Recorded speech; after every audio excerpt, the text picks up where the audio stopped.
آستاں ہے یہ آستاں ہے یہ کس شاہ ذی شان کا مرحبا مرحبا۔ السلام علیکم ویورز، امید کرتا ہوں کہ آپ سب خیریت سے ہوں گے۔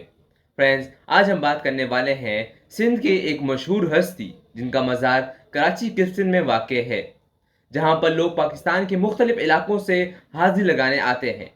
وہ سندھ میں 12 برس تک اسلام کی تبلیغ میں مشغول رہے۔ تو جی ہاں دوستوں، آج ہم بات کرنے والے ہیں حضرت سید عبداللہ شاہ غازی کے بارے میں۔ فرینڈز، ان کی پیدائش 1720 میں 98 ہجری میں ہوئی اور ان کی وفات 1768 میں 191 ہجری میں ہوئی۔ حضرت سید عبداللہ شاہ غازی الاشتر 98 ہجری میں پیدا ہوئے۔ حضرت سید عبداللہ شاہ غازی نے مدینہ منورہ میں آنکھ کھولی۔ عبداللہ شاہ غازی کا تعلق اہل بیت اطہار کے گھرانے سے تھا۔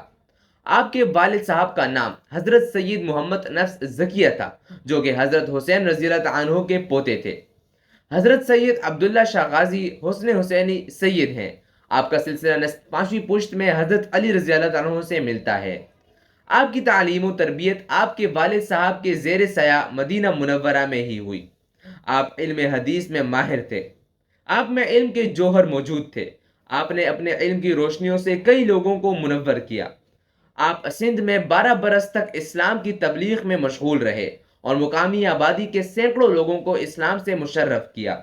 آپ نہایت ہی عابد و زاہد، متقی، بلند ہمت، دین کا درد رکھنے والے اور لوگوں پر انتہائی شفیق اور مہربان تھے۔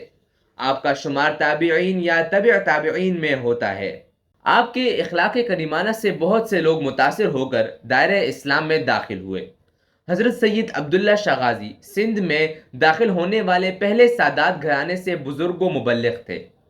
آپ کی زندگی کا اکثر راہ خدا میں جہاد اور دین اسلام کی تبلیغ کی سربلندی کے لیے گزرا۔ اسی وجہ سے آپ کا ایک لقب غازی ہے۔ آپ 1760 عیسوی میں 400 افراد کے قافلے پر مشتمل لوگوں کے ساتھ سندھ میں تشریف لائے۔ اگر یہ کہا تو بے جانا ہوگا کہ خط سندھ کو یہ شرف حاصل ہے کہ عبداللہ شاہ غازی اہل بیت کے وہ پہلے فرد ہیں جنہوں نے سندھ کی دھرتی کو اپنی قدموں کی برکت سے نوازا اور یہاں لوگوں کو کفر و شرک کی ناپاکیوں سے نکال کر اسلام کی روشن تعلیمات سے آگاہ کیا اور رب کریم کی وحدانیت اور اس کے پیارے رسول صلی اللہ علیہ وآلہ وسلم کی سنتوں کا عاشق بنایا۔ شکریہ دوستوں، ملتے ہیں اگلی ویڈیو میں، تب تک کے لیے اللہ حافظ۔